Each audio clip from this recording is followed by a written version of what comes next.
Very good morning everyone. So myself is MD Yahya and today I am going to deals about the recombinant and non-recombinant. Okay, so means की बात हम लोग ये करेंगे कि अगर आपके पास में बैक्टीरिया है, सपोज दैट यहाँ पर हम लोग पहले बात ये कर लेते हैं कि आपके पास में कोई बैक्टीरिया है, तो इस बैक्टीरिया को आपने क्या किया है कि suppose that this is a host organism.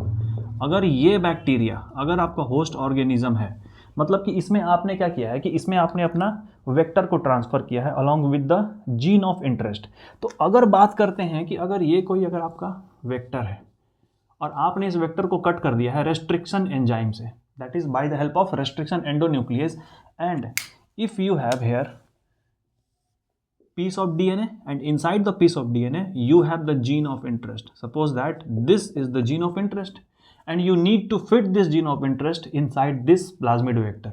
तो आप क्या करोगे, फर्स्ट ऑफ ऑल आप यहाँ पर भी रेस्ट्रिक्शन एंडोन्यूक्लियस का यूज़ करके आपने इस जीन ऑफ इंटरेस्ट को सेपरेट कर लिया है and by the help of ligase enzyme आपने जीन ऑफ इंटरेस्ट को इस वेक्टर में फिट कर दिया है. So now right now this vector is said to be what, this vector is said to be recombinant vector. अब ये vector कहलाएगा recombinant. This is the very first case. So let me denoted it by letter A. Second case में क्या होता है कि if you have the plasmid, आपके पास में ये प्लाज्मिड है, आपने इस प्लाज्मिड को कट कर दिया by using the restriction enzyme. ये कट हो चुका है और आपके पास में अब भी जीन ऑफ इंटरेस्ट है. Also here you have the gene of interest. This is the piece of DNA and inside the piece of DNA you have gene of interest. आपने इसे जीन ऑफ इंटरेस्ट को cut कर लिया है by using restriction endonuclease. आपका ये gene of interest है. तो अब आपको इसके अंदर फिट करना है, लेकिन कई बार ऐसा होता है कि यहाँ पर कॉम्प्लीमेंट्री सीक्वेंस की वजह से ये यहाँ पर जो हमारा वेक्टर है, ये वेक्टर खुद ही वापस क्या होता है, चिपक जाता है. खुद ही यहाँ पर वापस फिर से ये चिपक जाता है. सो लेट सपोज दैट कि ये वेक्टर आपका फिर से चिपक गया. सपोज दैट आपका ये वेक्टर वापस फिर से चिपक गया, मतलब कि इस वेक्टर में आपका जो जीन ऑफ इंटरेस्ट है वो इंटर नहीं हो पाया. So right now we will call this vector is what, non recombinant. Non recombinant. So let me denote this by letter B. So here two cases you have, आपके पास में दो case है. अब हम लोग क्या करेंगे कि आपका अल्टीमेट टारगेट ये है कि आप इसको किसी भी होस्ट ऑर्गेनिज्म के अंदर डालने वाले हो. ठीक है, मिटा दो इसे आगे. अब हमें इसे क्या करना है कि हमें इसे किसी भी होस्ट ऑर्गेनिज्म के अंदर डालना है. तो होस्ट के अंदर क्यों डालना है भाई, इसलिए डालना है ताकि होस्ट को हम उसका डेवलपमेंट करा सकें, ग्रोथ करा सकें और हमारा जो जीन ऑफ इंटरेस्ट है हमें वो मिल जाए. क्योंकि हमारा मेन एम क्या है कि हम अपने इस जीन ऑफ इंटरेस्ट को पा लें. जैसे अगर कोई एक बैक्टीरिया होस्ट ऑर्गेनिज्म है, इसके अंदर ये इसका जेनेटिक मटेरियल है and all of you know that the nucleic acid is the genetic material. That is nucleic acid. Nucleic acid क्या है, nucleic acid is the genetic material and it is of two type, that is the DNA as well as the RNA, and all of you know that the majority of the genetic material is the DNA. तो इसके अंदर weather DNA भी हो सकता है, RNA भी हो सकता है, अभी फिलहाल इसके बारे में बात नहीं करते हैं. इसके अंदर क्या है, न्यूक्लिक एसिड है, ये इसका जेनेटिक मटेरियल है. अब क्या है यहाँ पे इसके अंदर क्या है, this is the plasmid. Plasmid क्या होता है, actually plasmid is the self replicating chromosomal structure. ये भी एक तरह का क्रोमोसोम है, लेकिन ये जो है इस DNA से इंडिपेंडेंट होता है और ये रेप्लिकेट करते रहता है. तो हम लोग ये चाहते हैं कि हमारा जीन ऑफ इंटरेस्ट को इसमें फिट कर दिया जाए. तो हम लोगों ने क्या किया है यहाँ पर कि हम लोगों ने किसी एक होस्ट ऑर्गेनिज्म को ले लिया है. Suppose that this is the host organism. ये कोई होस्ट ऑर्गेनिज्म है और इस होस्ट ऑर्गेनिज्म में तुमने क्या किया है कि इस प्लाज्मिड को तुमने फिट कर दिया. सपोज दैट इस प्लाज्मिड को इसके अंदर ट्रांसफ़र कर दिया गया. तो ये है आपका प्लाज्मिड है और प्लाज्मिड में आपका जीन ऑफ इंटरेस्ट था. यहाँ पर आपका जीन ऑफ इंटरेस्ट प्रेजेंट है. Here your gene of interest is present. ठीक है, तो इसको हम लोग केस नंबर C मान लेते हैं. केस नंबर C हो गया. अब इसमें हम लोग देख रहे हैं कि इस होस्ट ऑर्गेनिज्म के अंदर हमारा जीन ऑफ इंटरेस्ट आ चुका है. तो अब इसको हम क्या कहेंगे, इसको हम बोलेंगे, इसको हम थोड़ा सा मिटा रहे हैं बिकॉज बोर्ड पे थोड़ा सा जगह कम है. So that's why we need to erase this things here right now. और न्यूक्लिक एसिड के जगह पर मैं इसे जेनेटिक मटेरियल लिख देता हूँ because I think all of you know that about the genetic material. Genetic material ये था इसका genetic material. That is the nucleic acid and which can be DNA और RNA. ठीक है, तो इसको हम लोग क्या बोलेंगे, क्योंकि ये जो होस्ट ऑर्गेनिज्म है, ये होस्ट ऑर्गेनिज्म में आपका प्लाज्मिड ट्रांसफ़र हो चुका है और प्लाज्मिड कैसा है, that is recombinant, so we can call it recombinant transformant, ये कहलाएगा रिकॉम्बिनेंट ट्रांसफॉर्मेंट। तो ये रिकॉम्बिनेंट ट्रांसफॉर्मेंट होस्ट ऑर्गेनिज्म हो गया, which is denoted by the case number C. Case number D के बारे में देखते हैं कि if you have any host organism and this is the genetic material of that host organism. ठीक है, अब आपने क्या किया कि इसमें आपने क्या किया कि एक ही जगह पे बहुत सारे बैक्टीरियाज होते हैं और बहुत सारे इस तरह के वेक्टर्स भी प्रेजेंट होते हैं जहाँ पे रिकॉम्बिनेंट और नॉन रिकॉम्बिनेंट वेक्टर है। लेकिन कई बार ऐसा होता है कि भाई आपके बैक्टीरिया में रिकॉम्बिनेंट वाला होस्ट वेक्टर भी ट्रांसफर हो सकता है, कई बार ऐसा होता है कि कोई अगर नॉन रिकॉम्बिनेंट है तो ये भी ट्रांसफर हो सकता है किसी दूसरे बैक्टीरिया में। तो हम लोगों को मेनली इसी को पहचानना है कि कौन सा हमारा रिकॉम्बिनेंट है और कौन सा नॉन रिकॉम्बिनेंट है। Suppose that this vector is inserted inside this bacteria, तो क्या ये आपका रिकॉम्बिनेंट वेक्टर है? No sir, this is non recombinant vector. तो नॉन रिकॉम्बिनेंट वेक्टर है तो इसको हम क्या कह देंगे, नॉन रिकॉम्बिनेंट। और चूंकि इसमें प्लाज्मिड ट्रांसफर हो चुका है, so this is said to be what, transformant. This is said to be what, transformant. So we have here case number D. अब सपोज दैट आपके पास एक और कोई बैक्टीरिया है, एक और कोई होस्ट ऑर्गेनिज्म है, ये उसका जेनेटिक मटेरियल है यहाँ पर, इसके बॉडी में कोई भी प्लाज्मिड ट्रांसफर नहीं हो पाया है। तो जब ट्रांसफर नहीं हो पाया है, so we can call it here non transformant, non transformant, we can call it here non transformant. अब हमारे पास में तीन तरह के, and this is denoted by case number E, आपके पास में तीन तरह का बैक्टीरिया है। ठीक है, अब यहाँ पर मान लो कि आपके इस प्लाज्मिड में यहाँ पर आपने जहाँ पर जीन ऑफ इंटरेस्ट फिट किया है वहाँ पे था एम्पिसिलिन रेजिस्टेंस, सपोज दैट, और यहाँ पर ये जो इलाका है यहाँ पर है आपका टेट्रासाइक्लिन रेजिस्टेंस, शॉर्टकट में लिख रहा हूँ, टेट्रासाइक्लिन रेजिस्टेंस जीन है। रेजिस्टेंस जीन का काम क्या होता है? रेजिस्टेंस जीन का काम ये होता है कि सपोज दैट एग्जांपल लेते हैं कि अगर ये कोई बैक्टीरिया है, इसके पास जेनेटिक मटेरियल है, इसके पास में अगर ये कोई प्लाज्मिड है और इसमें अगर टेट्रासाइक्लिन रेजिस्टेंस जीन है, तो आप अगर इस बैक्टीरिया को किसी ऐसे मीडियम में डाल देते हैं, आपने इस बैक्टीरिया को रख दिया इस मीडियम में और इस मीडियम में टेट्रासाइक्लिन है, टेट्रासाइक्लिन है, so tetracycline is the antibiotic which have the tendency to kill the bacteria, जो बैक्टीरिया को मार सकता है। तो टेट्रासाइक्लिन यहाँ पर इस बैक्टीरिया को नहीं मार सकता है। क्यों नहीं मार सकता है? क्योंकि इस बैक्टीरिया के पास यहाँ पर जो जीन आपको दिखाई दे रहा है ये टेट्रासाइक्लिन रेजिस्टेंस जीन है, जो कंटिन्यू टेट्रासाइक्लिन के अगेंस्ट में प्रोटीन बनाता रहेगा, and due to this bacteria will survive. ये बैक्टीरिया का यहाँ पे डेथ नहीं होगा, ये बैक्टीरिया यहाँ पे सर्वाइव कर जाएगा। सो this is the power of antibiotic resistance. तो अभी इसी के बारे में हम लोग को थोड़ा कुछ समझना है, तो आगे बढ़ते हैं कि क्या हम लोगों को समझना है।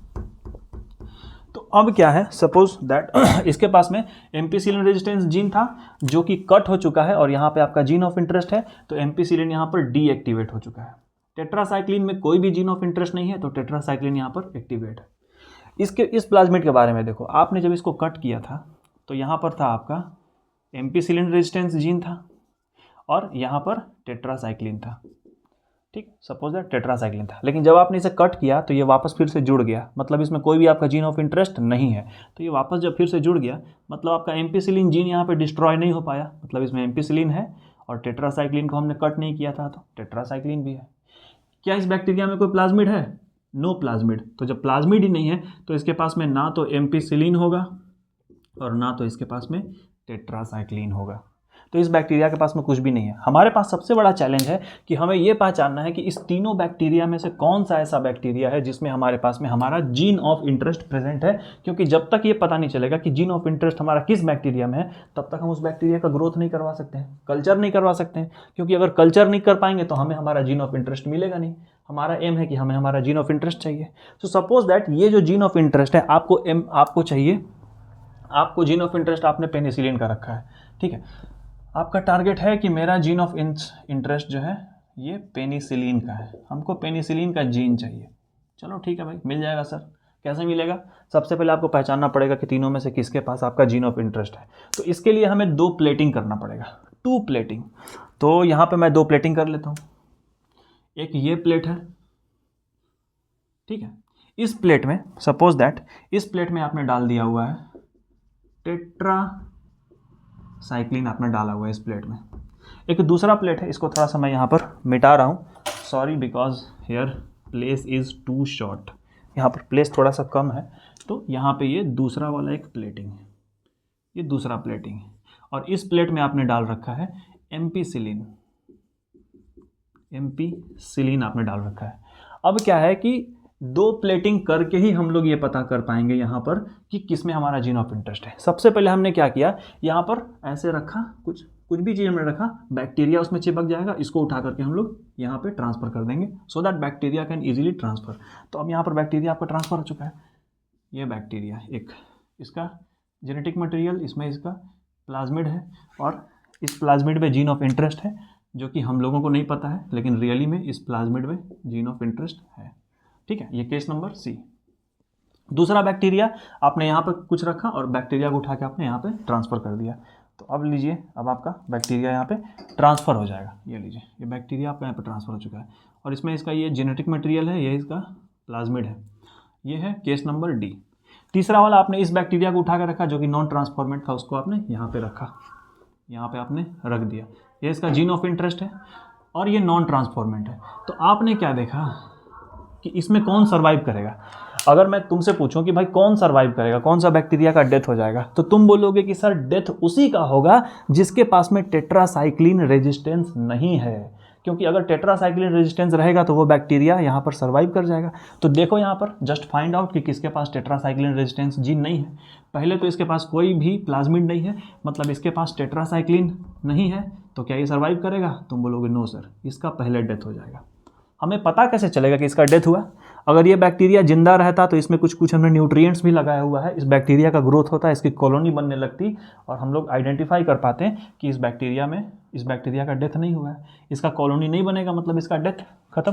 क्या ये बैक्टीरिया सर्वाइव कर पाएगा? डी वाला, वापस पहुंचो डी पर। इसके पास कौन कौन सा जीन है देखो, एम्पीसिलिन भी है, टेट्रासाइक्लिन भी है, तो क्या ये बैक्टीरिया सर्वाइव कर पाएगा टेट्रासाइक्लिन वाला?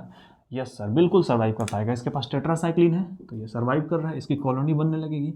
क्या सी वाला बैक्टीरिया, इसके पास टेट्रासाइक्लिन है? सी,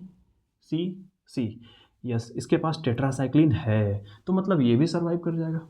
तो पहले वाले प्लेटिंग से हमको इतना जरूर पता चल गया है कि एक ऐसा भी इसमें बैक्टीरिया का ग्रुप था जो कि नॉन ट्रांसफॉर्मेंट था, इसको हम लोग रिजेक्ट कर देंगे। अब दूसरा एम्पीसिलिन प्लेट पे आई है, फिर से आपने बैक्टीरिया को उठा करके यहाँ पे रखा, फिर से आपने यहाँ पे रखा, इसका जीन ऑफ इंटरेस्ट है, ये इसका प्लाज्मिड है, और प्लाज्मिड में यहाँ पे इसका ये रिकॉम्बिनेंट वाला पार्ट। ठीक है, अब देखिए ये आपका था केस नंबर सी।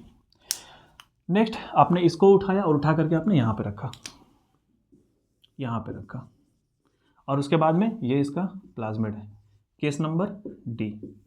अब इसमें कौन सा मीडियम छिड़का हुआ है भाई? इसमें एम्पीसिलिन लगा हुआ है, मतलब इसमें कौन सा बैक्टीरिया सर्वाइव करेगा?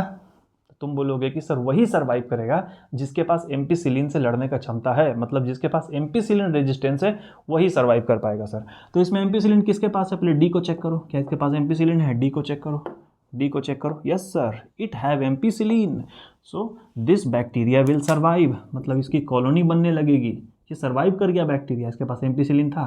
क्या इसके पास एम्पीसिलिन है? Let's check it, see. Ampicillin इसके पास नहीं है सर। क्यों नहीं है? क्योंकि एम्पीसिलिन का जीन को तो हमने कट कर दिया था सर, और उसमें हमने अपने जीन ऑफ इंटरेस्ट को डाला हुआ है, so that's why here ampicillin destroy, और इस बैक्टीरिया के पास एम्पीसिलिन नहीं है तो इसकी डेथ हो जाएगी, ये बैक्टीरिया का ग्रोथ नहीं होगा। तो अब इससे पता कैसे चला सर? फ़ायदा क्या हुआ? आपने तो इस बैक्टीरिया को मार दिया, तो यहाँ पर मैंने मारा है भाई, लेकिन आप वापस, हम फिर से इसी जगह पर चलेंगे जहाँ से हम उठा के लाए थे।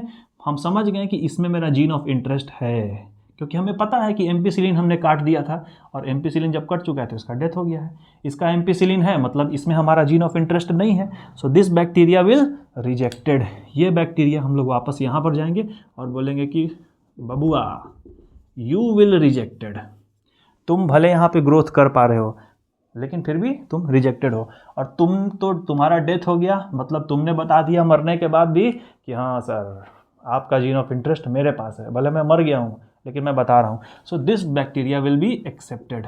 अब ये बैक्टीरिया एक्सेप्टेड हो गया है, so this is the method through which we can easily selected the recombinant transformant bacteria. और अब इस बैक्टीरिया का हम क्या करेंगे, एक बड़े से बायोरिएक्टर में डाल करके उसका ग्रोथ करवाया जाएगा और वहाँ पे जितना भी बैक्टीरिया बनेगा सबके अंदर हमारा जीन ऑफ इंटरेस्ट रहेगा।